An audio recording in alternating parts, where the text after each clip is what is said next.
Right ఇక breaking news చూస్తున్నాం. నేడు తెలంగాణ సీఎం రేవంత్ రెడ్డి ఢిల్లీకి వెళ్లనున్నారు. ఏఐసీసీలో జరిగే స్క్రీనింగ్ కమిటీ సమావేశానికి సీఎం హాజరు కానున్నారు. అలాగే తెలంగాణ లోక్సభ అభ్యర్థుల ఎంపిక కసరత్తును ఏఐసీసీ పూర్తి చేయనుంది. 1-2 రోజుల్లో మెజారిటీ లోక్సభ స్థానాలను ఏఐసీసీ ప్రకటించనుంది. ఇప్పటికే రాష్ట్ర స్థాయిలో అభ్యర్థుల ఎంపికపై కసరత్తు ముగిసింది.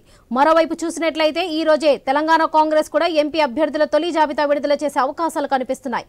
అభ్యర్థుల ఎంపిక బాధ్యతను అధిష్టానం రేవంత్ రెడ్డికి అప్పగించింది.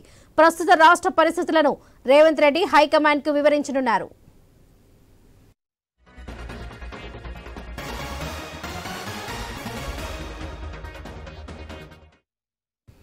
నేడు తెలంగాణ సీఎం రేవంత్ రెడ్డి ఢిల్లీకి వెళ్లనున్నారు. ఏఐసీసీలో జరిగే స్క్రీనింగ్ కమిటీ సమావేశానికి సీఎం హాజరు కానున్నారు. అలాగే తెలంగాణ లోక్సభ అభ్యర్థుల ఎంపిక కసరత్తును ఏఐసీసీ పూర్తి చేయనుంది. 1-2 రోజుల్లో మెజారిటీ లోక్సభ స్థానాలను ఏఐసీసీ ప్రకటించనుంది. ఇప్పటికే రాష్ట్ర స్థాయిలో అభ్యర్థుల ఎంపికపై కసరత్తు ముగిసింది. మరోవైపు చూసినట్లయితే ఈ రోజే తెలంగాణ కాంగ్రెస్ కూడా ఎంపీ అభ్యర్థుల తొలి జాబితా విడుదల చేసే అవకాశాలు కనిపిస్తున్నాయి. అభ్యర్థుల ఎంపిక బాధ్యతను అధిష్టానం రేవంత్ రెడ్డికి అప్పగించింది. ప్రస్తుత రాష్ట్ర పరిస్థితులను రేవంత్ హైకమాండ్ కి వివరించారు. ఇక నేడు తెలంగాణ సీఎం రేవంత్ రెడ్డి ఢిల్లీకి వెళ్లనున్నారు. దీనిపై మరిన్ని అప్డేట్స్ మా ప్రతినిధి స్పెషల్ కరెస్పాండెంట్ సునీల్ అందిస్తారు. సునీల్ చెప్పండి.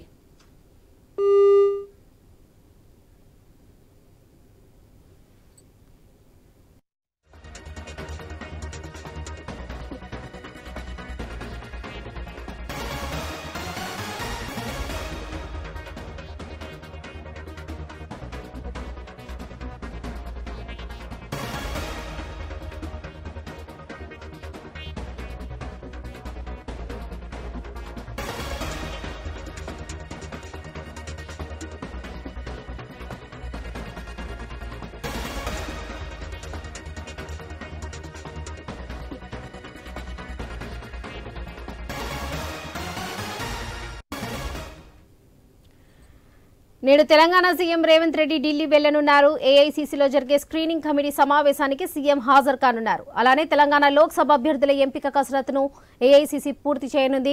1-2 రోజుల్లో మెజారిటీ లోక్సభ స్థానాలను ఏఐసీసీ ప్రకటించనుంది. ఇప్పటికే రాష్ట్ర స్థాయిలో అభ్యర్థుల ఎంపికపై కసరత్తు ముగిసింది. మరోవైపు చూసినట్లయితే ఈ రోజే తెలంగాణ కాంగ్రెస్ కూడా ఎంపీ అభ్యర్థుల తొలి జాబితా విడుదల చేసే అవకాశాలు కనిపిస్తున్నాయి. అభ్యర్థుల ఎంపిక బాధ్యతను అధిష్టానం రేవంత్ రెడ్డికి అప్పగించింది. ప్రస్తుత రాష్ట్ర పరిస్థితులను రేవంత్ హైకమాండ్ కు వివరించనున్నారు. ఇదే విషయంపై మరిన్ని అప్డేట్స్ మా స్పెషల్ కరెస్పాండెంట్ సునీల్ అందిస్తారు. సునీల్ చెప్పండి.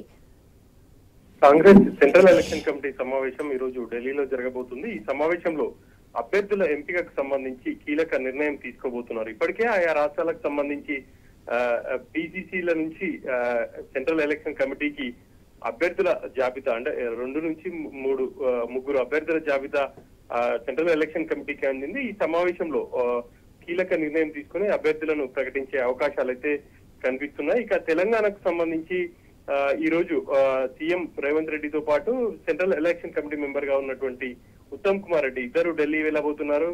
ఇద్దరు ఈ రోజు మధ్యాహ్నం ఢిల్లీ వెళ్తారు. సాయంత్రం ఏఐసీసీ ఈ సమావేశంలో పాల్గొంటారు. సమావేశం తర్వాత తెలంగాణలో దాదాపుగా సగానికి పైగా లోక్సభ స్థానాలకు సంబంధించి అభ్యర్థులను ప్రకటించే అవకాశం ఉంది. ఇప్పటికే దీనికి సంబంధించి టీపీసీసీ పూర్తి స్థాయిలో కసరత్తు చేసింది.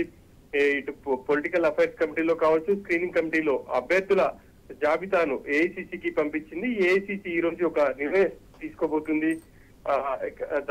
8 నుంచి 9 స్థానాల వరకు అభ్యర్థులను ప్రకటిస్తారని చెప్పేసి భావిస్తున్నారు. ఈ రోజు రాత్రి కానీ రేపు ఉదయం తెలంగాణకు సంబంధించి అభ్యర్థుల జాబితా అయితే రిలీజ్ అయ్యే అవకాశం ఉంది. ఇక మిగతా అభ్యర్థులకు సంబంధించి కూడా ఈరోజు సీఎం తో పాటు సీనియర్ నేత ఉత్తమ్ కాంగ్రెస్ హైకమాండ్ పెద్దలను కలుపుతున్నారు. దానికి సంబంధించి ఒక నిర్ణయం కూడా తీసుకునే అవకాశాలు అయితే స్పష్టంగా కనిపిస్తున్నాయి. ఇప్పటికే బీజేపీ దేశవ్యాప్తంగా అభ్యర్థులకు సంబంధించి మొదటి జాబితా ప్రకటించింది. ఇక రాష్ట్రం బీఆర్ఎస్ కూడా స్థానాలకు అభ్యర్థులను ప్రకటించారు. కాంగ్రెస్ సంబంధించి ఎవరు పోటీలో ఉంటారు అన్న ఆసక్తి అయితే నెలకొంది. కాంగ్రెస్ లో చాలా నియోజకవర్గాల్లో ఆశావాహులు చాలా ఎక్కువ మంది ఉన్నారు. వాళ్ళకి సంబంధించి కూడా ఒక ఏఐసీసీ నుంచి రాబోతుందని చెప్పేసి చెప్పుకోవచ్చు. తెలంగాణలో 19 పార్లమెంట్ స్థానాలకు సంబంధించి మహబూబ్నగర్ స్థానాన్ని ఇప్పటికే సీఎం రేవంత్ రెడ్డి ప్రకటించారు. అక్కడి నుంచి చల్లా వంశీచంద్ర రెడ్డి అభివృద్ధిని చేశారు. ఇక అదే జిల్లాకు సంబంధించి నాగర్ కర్నూలు నుంచి మల్లు రవి హైకమాండ్ పెద్దలను కూడా కలిశారు. తనకు ఈసారి అవకాశం ఇవ్వాలని చెప్పి రైట్ సునీల్, థ్యాంక్ యూ.